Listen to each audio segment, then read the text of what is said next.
So one of the biggest things that I get in my inbox is how do I find ideal clients? What kinds of tips and tricks do I have for finding them or for getting information about where they hide out or where I can add them to my list, all that good stuff.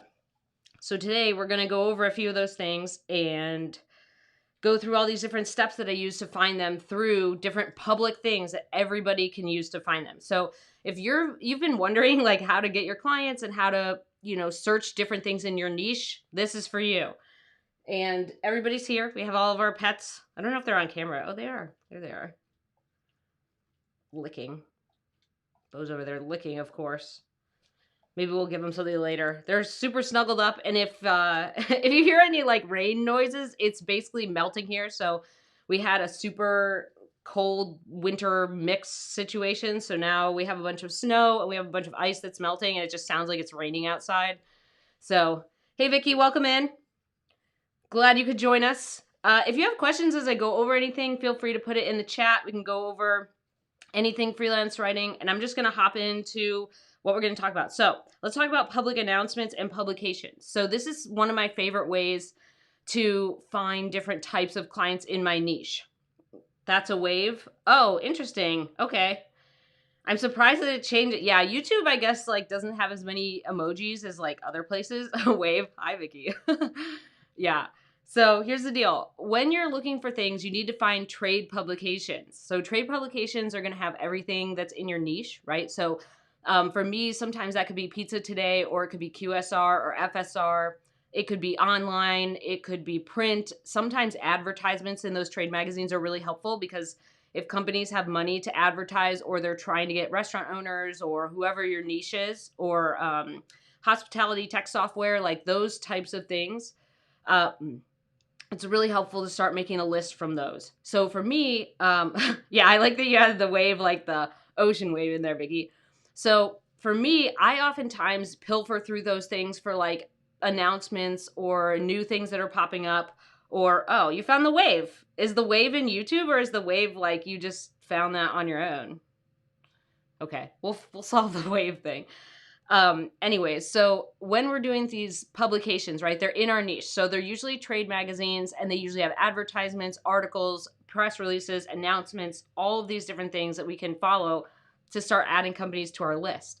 So as you go through these different types of niche publications, add things to your list, and then you're going to refine it by revenue, right? So this process I've talked about before, both on YouTube, on social, and then like in my course in Freelance Writer Wealth Lab.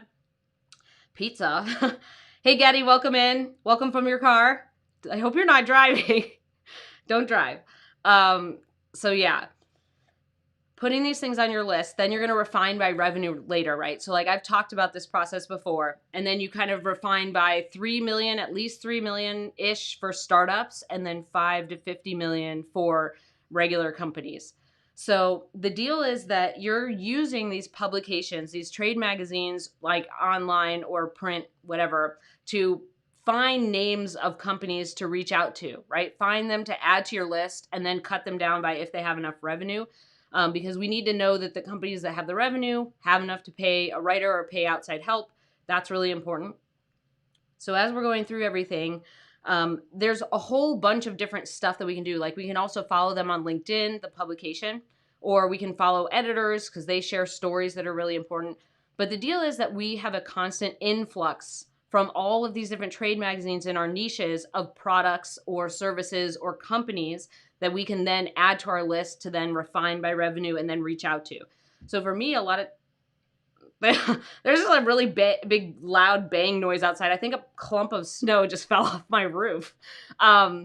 So where was I?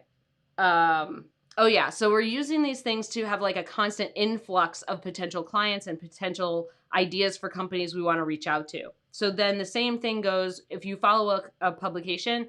Oftentimes they will just publish press releases, so that helps too. But you can find a whole bunch of different things with these niche.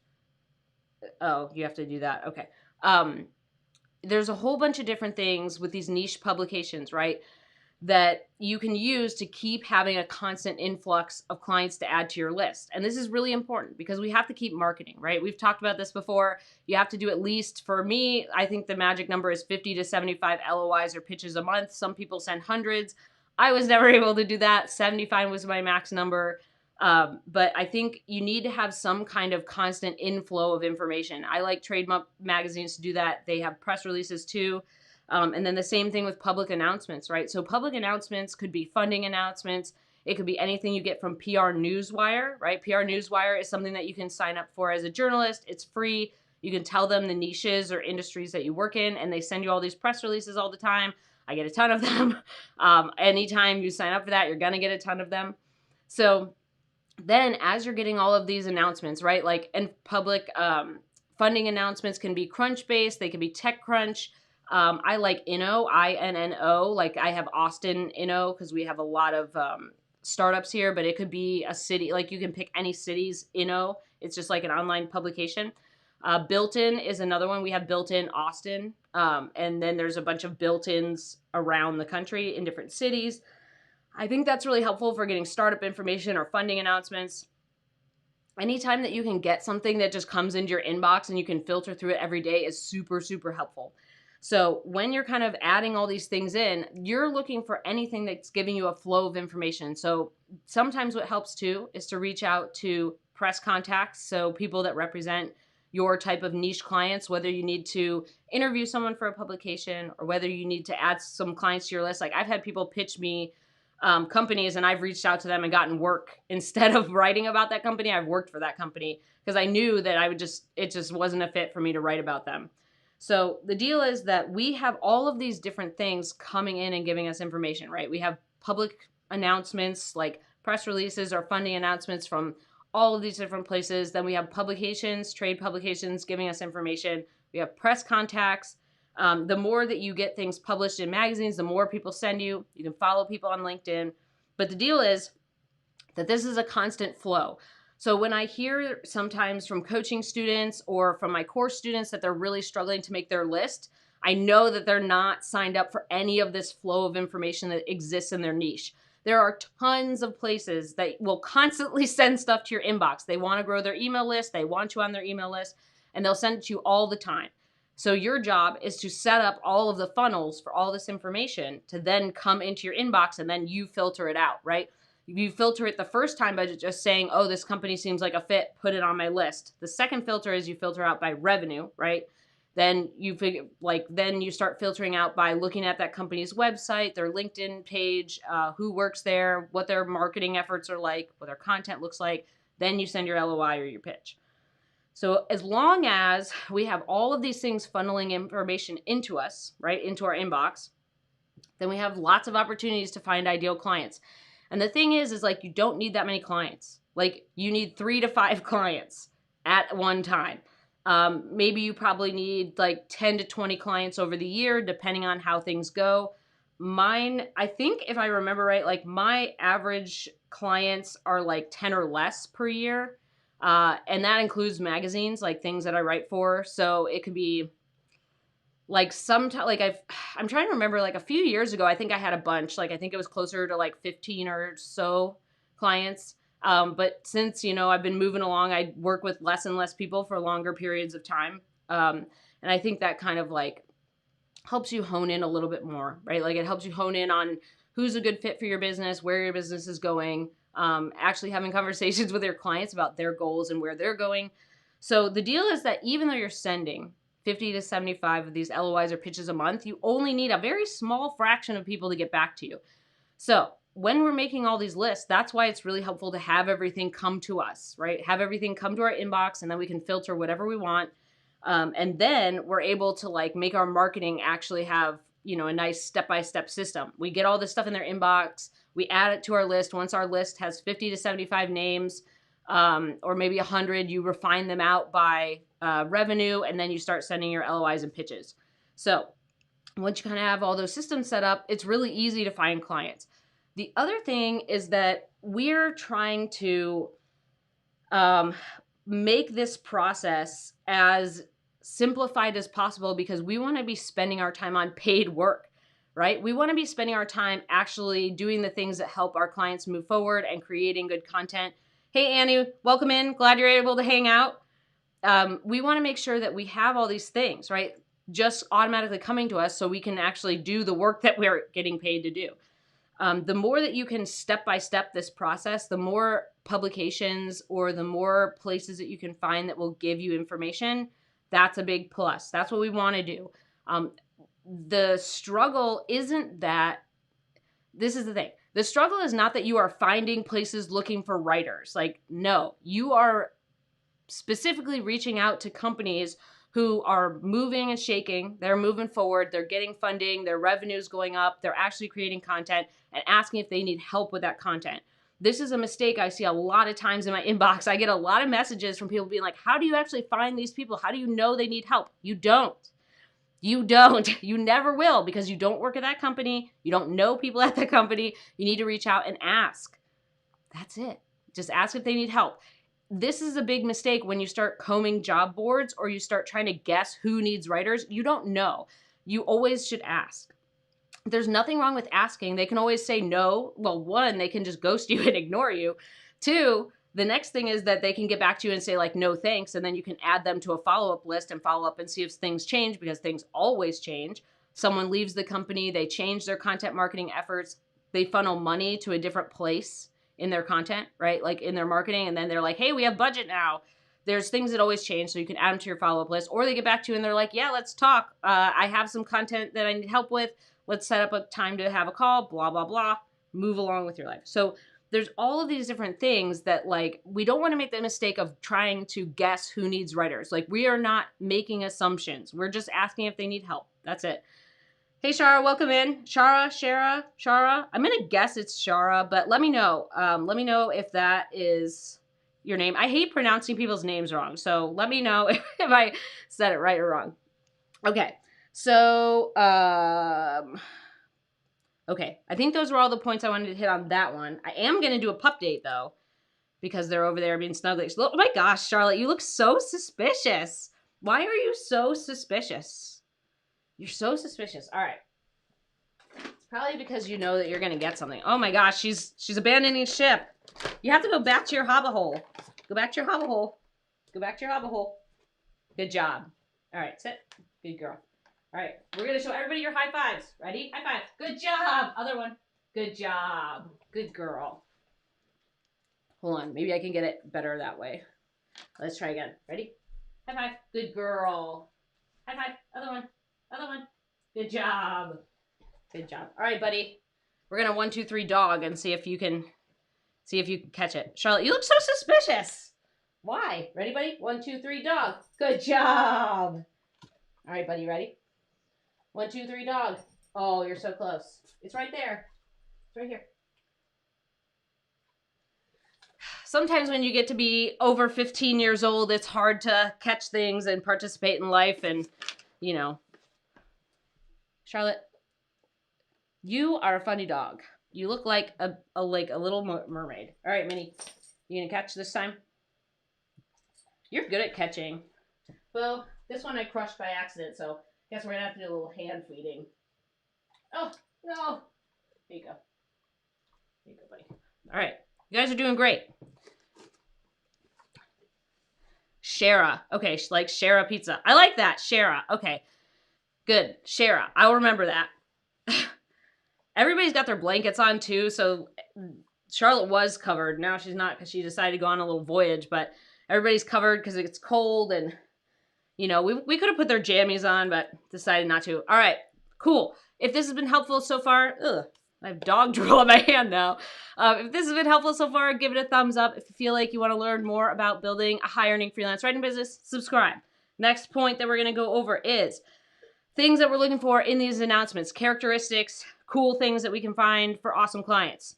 Yes. Now you guys make me want pizza. I'm wanting pizza now, but I don't even know if we can go to the store. Everything's kind of iced over. I'm kind of hoping that everything will melt today. So it's not like Rochester. Like I like little story time, but I grew up in Rochester, New York. So we're used to getting like 110 inches of snow a year, like lake effect snow. It snows there more than a lot of places in Alaska. It's a whole thing. So like for me, when it snows or it gets cold here, like it's not a thing. But when it gets like, it doesn't stick, right? So a lot of times when it sticks, it's really surprising. When the rain, and we get like freezing stuff or snow or whatever, and it sticks, it's really surprising. And I have to be careful about whether I say cold or chilly, right? Like I'm really careful about this because like it's not cold here when it's like 40 degrees, but it's definitely cold now when it's 20 outside. Because like in Rochester, 40 would be like, oh sweet, it's like warming up. Hi, what's up? You have to go back to your hover hole. You have fuzz on your back too. Sorry. So anyways, when it snows and it's cold here, I always have to be careful about stores. Like in Rochester, when it snows all the time, the stores are always open. Like there's no problem with power or water or the stores. Like it really has to be a catastrophic event for everything to shut down in Rochester. Here, it's like they cancel school. It's like a whole thing if it's like barely gonna even threaten to do anything. So it's a whole thing. Yeah, the lake effect snow is like a big deal.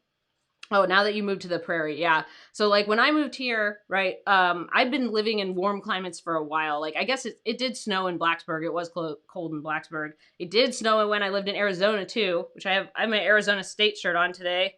Just repping the Sun Devils. Um, so like at Virginia Tech, it would snow because it's in the mountains. And then in Phoenix, it snowed once, which like the snow just follows me wherever I go. And then here it snowed like pretty much every year we've lived here, or it's been like, it's frozen. Things have froze, which has been like a rarity for this area. So like, I guess I'm just bringing it with me.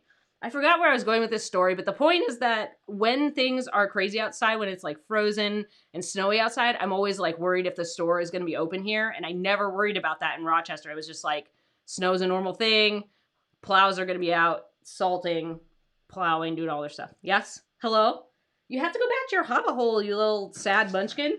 Go back to your hover hole. No, you have to go back to your hover hole. All right. Ready? Good job. Ready, buddy? 1, 2, 3, dog. Good job. All right, Charlotte. Because we're having a Wild Friday, actually, Charlotte, you look pretty well lit today. I'm actually kind of excited about that because a lot of times when y'all are on the camera together, one of you is blown out, which Bo is a little blown out right now. But you guys look pretty good. Here you go. Good job. All right, Minnie. Ready to show everyone your high five skills? I know. Back up. Back up.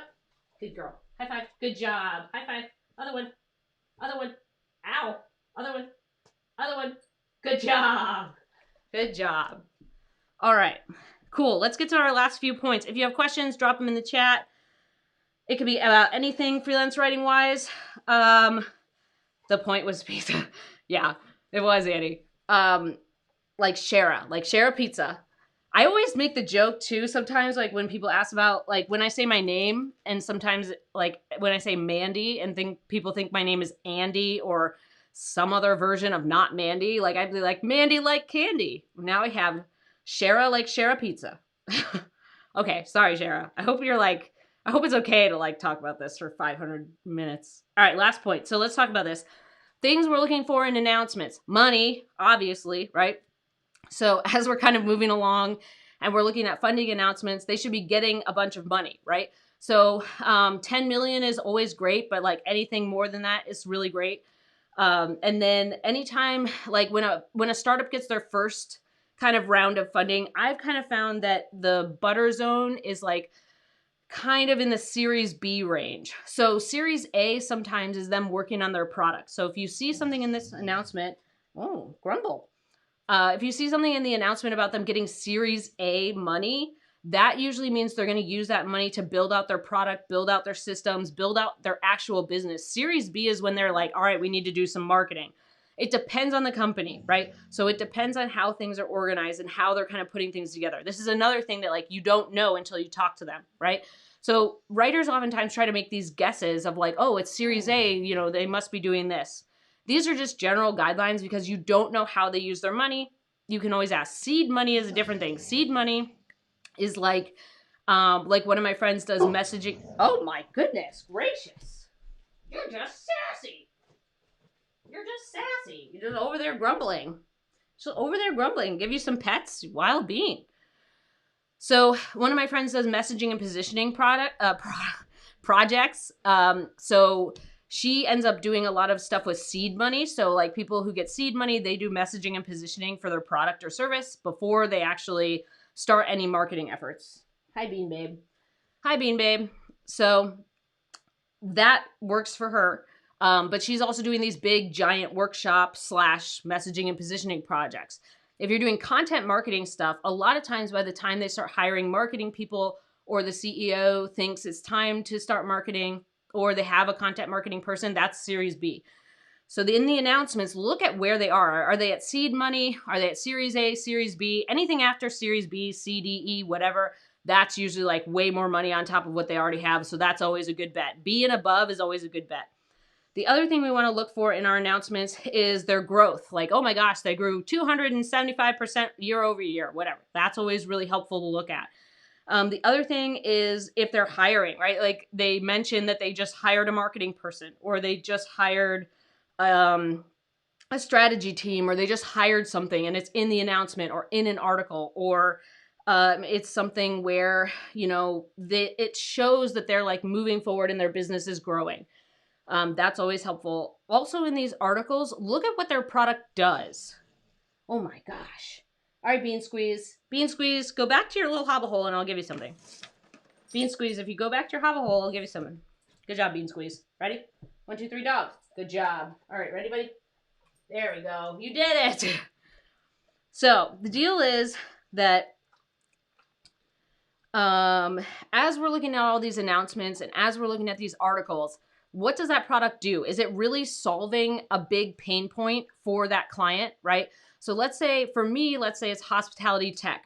That hospitality tech product is solving a big pain point for restaurant owners or caterers or people who run big food service operations. So I'm like, okay, that's going to be more in demand, which means that company is going to grow, which means I should reach out. I should add them to my list. Pay attention to those things. Any product or service that is solving a big problem in that industry and it feels like it's going to grow, right? Like you're like, for example, contactless payments, right? Restaurant owners were not, that was like, there was a lot of restaurants that still did cash only. Like this was a big thing. Cash only was like a thing. It's still a thing at restaurants. There's barbecue restaurants here in Austin that do cash only. But then when the pandemic hit, they're like, oh, crap, we have to move to contactless payments. We have to do all the COVID stuff. And that made a big jump for hospitality tech companies, right? They have to invest in all of these tech solutions that they were avoiding before. That was a big thing where you're like, aha, that's going to grow, obviously. That was an easy one, right? Like that's kind of like a, you know, but there's a bunch of other things where if you find a product or an announcement or an article or press release talking about a product or service or a company that's solving a big problem in your niche and you feel like that's going to grow, that makes that company a really good bet that they're going to be someone you should reach out to and add to your client list. I don't know if you guys can hear her, but she is singing the song of her people over there. I don't know why you're so sassy today. I'm trying to tell all these people about all the important things they need to look at, and you're over there like being an angry walrus. All right, ready? Athlete. Ready, buddy? 1, 2, 3, dog. Good job. So when you're looking through these announcements, Charlotte, you're just like a sass machine. All right, ready? Good girl. Ready? 1, 2, 3, dog. Oh, buddy, we're so close. So close. So look for all of these things. Look for growth. Look for what series they're in. Look for like new people hired at the company. Look at how their company is structured. Sometimes they'll say like the CEO hired a marketing person or the CEO hired some other type of big time person. Look for shifts in your industry, right? So you're reading these articles in these trade magazines or you're reading press releases or you're reading information in niche publications or niche conferences are good too. We haven't mentioned that, but conference attendee lists are really good for finding potential clients and looking at what products and services are on the rise, right? Like a lot of conferences want to have hot topic people, right? They want to have hot topic speakers. They also want to have like people who are products that are on the rise that are like new and fun and that people should know about. They have those people as speakers, so that those can be people you can add. But the deal is we want to make sure that everything is kind of going in an upward trend, that there are things that are going to grow, products or services that are in those articles or in those press releases or ads that are online or ads in print that are things that are solving a big problem that will grow over time. So like now, right, like for me, a lot of times it's hospitality tech or it's restaurants or it's prop tech or real estate. There's a lot of tech things that are really rushing in there because they're solving very specific issues, right? So I pay attention to those companies, pay attention to things that are changing in that niche. I think that's really helpful for finding really good clients. And then the next part is like you actually talk to them, right? You send an LOI, you reach out to them, and you talk to them, right? So that's the connection part. Like awesome clients are usually doing a bunch of different things. They're growing, they're learning, they care about their audience, right? They show a lot of like initiative in the things that they're trying to do to solve their audience's problem through their product or service. So then when you get on a call with them, the excitement that they talk about their product or the excitement that they talk about their audience or the excitement about creating content, that all leads to them usually being an awesome client. I think that when you can see the growth or you can see, like sometimes what helps too is to read articles they've been quoted in. That can kind of tell you what type of client they would be. If their quotes are like very serious or they're very like matter of fact, maybe that's really good for you because you're kind of like a matter of fact person. Or maybe their quotes are kind of like fun and they're just like, we're having fun over here. Or, oh my gosh, I hear you. You just gotta like take a chill pill. Sheesh. So maybe they're, maybe they are, their quotes are like more lively, that would be a good fit for you. Sometimes that's really helpful. Yes. Hello. You have a lot of complaints today. Would you like to tell someone about it? Would you like to press 1 for customer service? I can see you got your interested ears on. With your interested ears on, ready? Good job. Ready, buddy? 1, 2, 3, dog. Good job. All right, cool. So I think that's pretty much all the points I wanted to make. Basically, we want to look for all of those different factors. Every company isn't going to have all of those things. Sometimes you just take a chance on companies where you can see that they're growing and they got funding, or you see that they're solving a big problem, right? And they have money, like they have regular revenue. They've been maybe they've been a company that's been around for decades, but they're not very good at creating regular content. There's all these different things that we can pull from that. But for me, press releases, business journals, like I have a subscription to the Austin Business Journal and like Austin Inno, BuiltIn, press releases, funding announcements, PR contacts, things on LinkedIn. There's tons of things that we can follow to find the right clients. Oh my gosh, Sass Master Flex. Can you just lay down? You're so sassy. Lay down. Lay down. Oh my gosh. You're just like out of control today. It's probably because she's been inside so much because it's been all icy and snowy and sad here. Sometimes she gets like extra sassy when it's been when she hasn't been able to run around outside and check all of her normal little hobbit hole areas. I see you. All right, if there's any questions, you can drop them in the chat. And if not, I think we're going to hop out. We'll just toss a few treats, see if any questions come in. I know that sometimes people get confused about like finding PR contacts. You can honestly just Google them. Good girl. Ready, buddy? 1, 2, 3, dog. Oh, so close. It's in the blanket. It's in the blanket.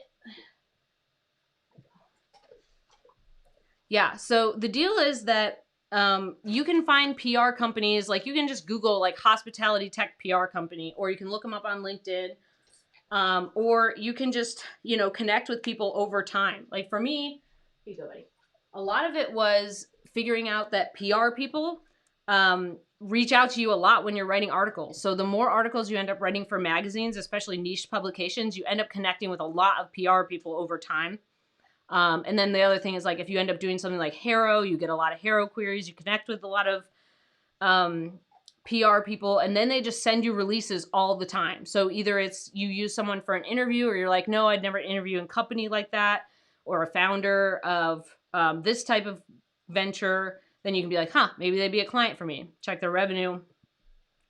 Ready? 1, 2, 3, dog. Good job. And see how it goes. Shara. I gotta remember that. Shara like Shara pizza. All right. Shara says, do you still send 50 to 75 LOIs a month, or was that when you were starting out? Yeah, I don't. So I don't. And yes, it was when I was figuring it out. So When I first started out, I didn't send any LOIs. I started on platforms. Big mistake. Don't do that. But once I kind of figured out that you had to send LOIs and pitches, yeah, 75 was the number I would hit, and it would usually be somewhere between 50 and 75 a month, depending on like how my work was going. So if I had a lot of work, I probably would only send like 50, and then if I didn't have a ton of work, I'd send more like 75. This is what I do now. What I do now is more like quarterly / follow up on warm leads. So a lot of times what I end up doing is like, it depends on how my work is going. So like the first month of the quarter, I always kind of send some out, and then I do that every quarter. So January, April, June, right? Is this right? January, April, July, October. So those are the kind of times when I send out a bunch of LOIs, and it's probably like maybe 20 new places plus 20 to 50 warm leads that I'm following up with.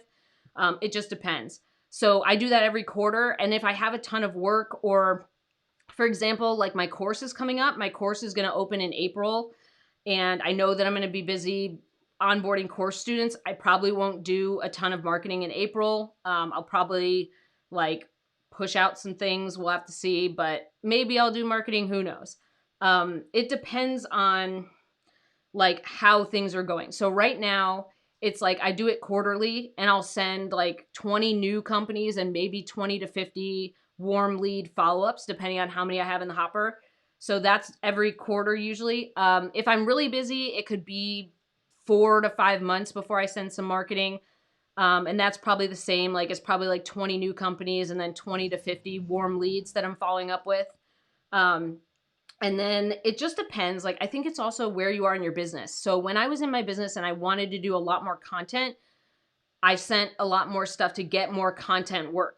Now I'm trying to switch more into content strategy projects. So those are a lot slower going along, rather than everybody creating content and needing blog posts or articles or case studies. I'm trying to do all the content strategy stuff. So that is a much longer cycle, I've noticed. So it depends on where you are. I think when you're doing 50 to 75. Oh, sassy. We got a little Bork in there. Can you just lay down and be a normal dog for 5 seconds? Can you lay down? Thank you. No, you got to lay down the whole way. You can't halfway lay down and then sit up. So when you're starting out 50 to 75 LOIs, you're getting content stuff. When you're moving into content strategy or messaging and positioning, or you're moving into like more idea space stuff rather than creating more content like blog posts, articles, case studies, that's going to be a longer cycle. So for me, it's a longer cycle getting content strategy stuff, just because you have to catch it at the right time. Like sometimes people don't end up doing content strategy in the middle of the year. They do it at the bookends, right? They do it at the beginning and the end of the year. So it just depends. But yeah, like I think your marketing changes over time. I know people who do marketing every single day still, even though they make 6 figures. I think it matters for where you are in your career and what you're doing. But yeah, when you're starting out, 50 to 75 LOIs. All right. Shara says, oh, Shara, you have so many questions. Great questions, Shara. What % of the time now is marketing for you? Like a really small percentage. So for me to send 20 LOIs based on me consistently adding people to my list, or, you know, no, like I have templates too, right? So like, they're here too. So hold on, I can put them up. So I have templates here. These are the marketing templates, the LOI templates I use, the marketing things I use on LinkedIn, and my contracts. They're at mandyellis.com/bundle, and you can get them there. They're really simple and easy, and it makes my marketing a lot quicker. So I am basically of the idea that when you're doing your marketing, it should be kind of like a drive-through experience. Hi, do you need help? I'm qualified. Here's some places I've worked for. Let me know if you want to chat. Then you get into an actual conversation with them. So your marketing isn't like trying to convince them of the sale the first time you reach out. Like they don't even know you. The deal is to just say like, hey, do you need help? Cool. I'm qualified. I want to chat. Let me know. The deal is that now that I have it set up, that I'm constantly getting stuff in my inbox, right? Like I have press releases, I have funding announcements, I have PR stuff, I have notifications from niche publications and from business publications. I just keep adding to the list. And then when I decide like I need to do some marketing, which I did I did it in January. Then it's like really quick. It probably takes me half an hour maybe to send 20 LOIs because I already know like that I've already pre-qualified all these companies. So when I send the LOIs, I'm going off of my spreadsheet list. My spreadsheet list already has been narrowed down by company. It's been narrowed down by them having enough money, right? They have 3 million at least as a startup, or they have 5 to 50 million as a regular traditional company that's not a startup. Sometimes they have more than 50 million. I just find that like that's kind of the butter zone. So then I already have in my spreadsheet the contact of who I'm reaching out to. Like I already put that in my spreadsheet of like it's Sharon or it's Steve or it's whoever it is. They're already in my spreadsheet. So when I actually sit down to send the LOIs, it takes like 30 minutes for 20 of them. And I have all my templates already set up, send my templates. So for me, the marketing is really, really systematized. It's really quick now. When I first started, it took me forever. When I had zero work, all I did was marketing, and that's what you should do. If you have no work, if you're not getting paid, you need to be spending all your time marketing, all of it. That means making your list, finding the right companies, finding the people to reach out to on LinkedIn. I send them as in-mails too, so I have LinkedIn Premium. I send them as in-mails. If you don't have Premium, I didn't have the money for Premium. It's like $65 a month. It's a lot. So if you don't have the money for Premium, you can just send emails, and you can use hunter.io to find emails. Yes. Hello, SAS machine. Can you go back to your hover hole and lay down? Thank you. Thank you so much. Yeah. So I think as you go along and you create a step-by-step process, it gets easier. It doesn't take as much time. Plus, when you have a bunch of work, you know, when you've like, I have been filling my marketing pipeline for years and years and years. So like that really kind of pushes the train along. So keeping the train going, right? Shoveling in a couple, you know, shovelfuls of coal to keep the train running is pretty minimal. All right. Shara, another question. Let's do this. So Shara says, any recommendations for tracking all those LOIs? Yes. For a tech challenge person. Yes.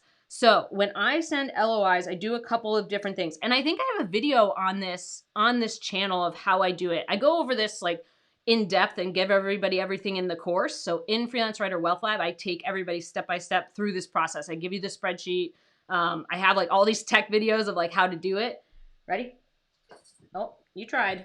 You tried. Here you go, buddy.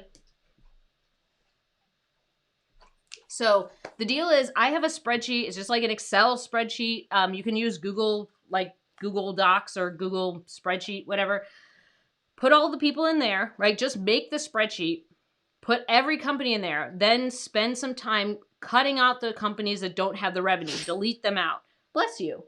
And then spend some time adding in all the people on LinkedIn you need to reach out to. So the CEO, like most likely you want the content marketing manager. If they don't have a content person or a content marketing manager, you want the marketing person. If they don't have a marketing person, it's usually the CEO. Put those links to their LinkedIn profiles in your spreadsheet. Then when you're ready to start sending your LOIs, you have a set of templates that you work off of.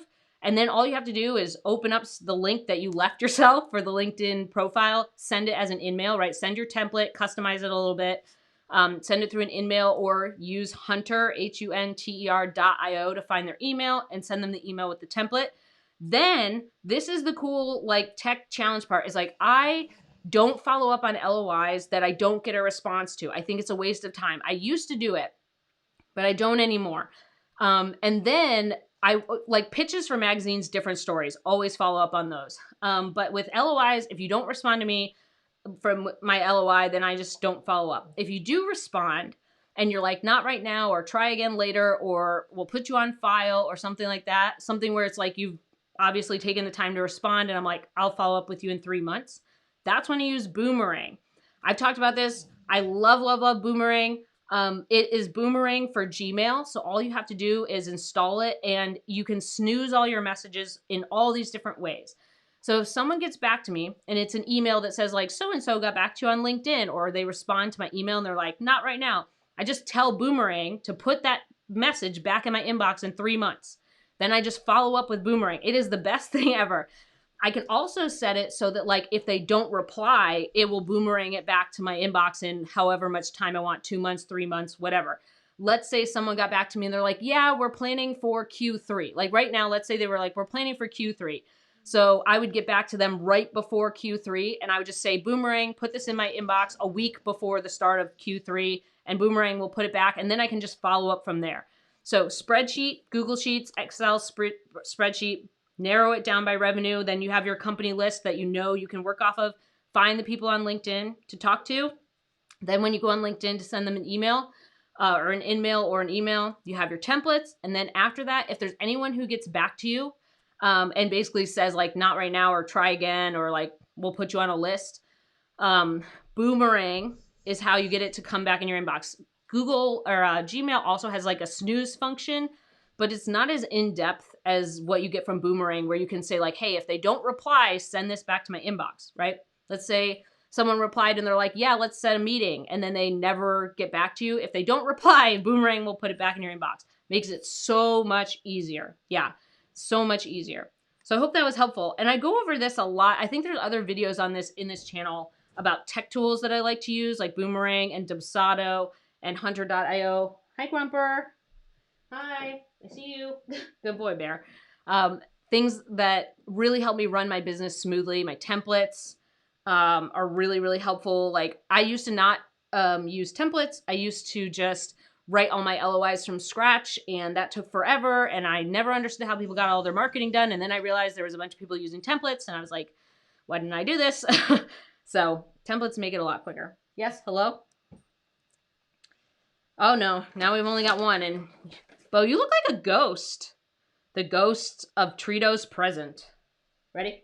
1, 2, 3, dog. Good job, buddy. All right, Charlotte, hobbit hole. Go in your hobbit hole. That's not your hobbit hole. Go in your hobbit hole.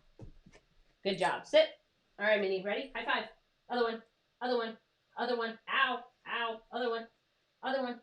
Other one. Other one. Come on. Other one. Good job. We got to make you work a little bit because you've been real sassy today.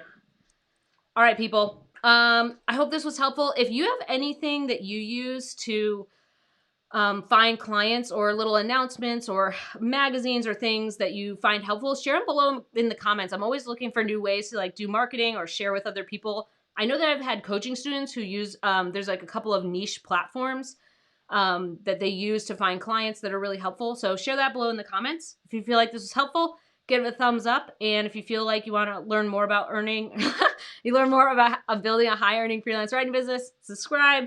We will always have pup dates. I always have one Trito left in my hand. All right, buddy, ready? 1, 2, 3, dog. Oh, you're so close. All right, Minnie, last one. High five. Good job. Other one. Good job. All right, we're going to hop off. We're here every Friday at noon. If you have a topic that you want me to cover, you can hop into mandyellis.com/question. So if there's a topic you want me to cover on the live stream or a question that you have that you want to be put on the live stream to get answered, you can always put it there. And if you want it to be anonymous, feel free to check the anonymous box. And I hope this was helpful. And I will see you next Friday. Bye.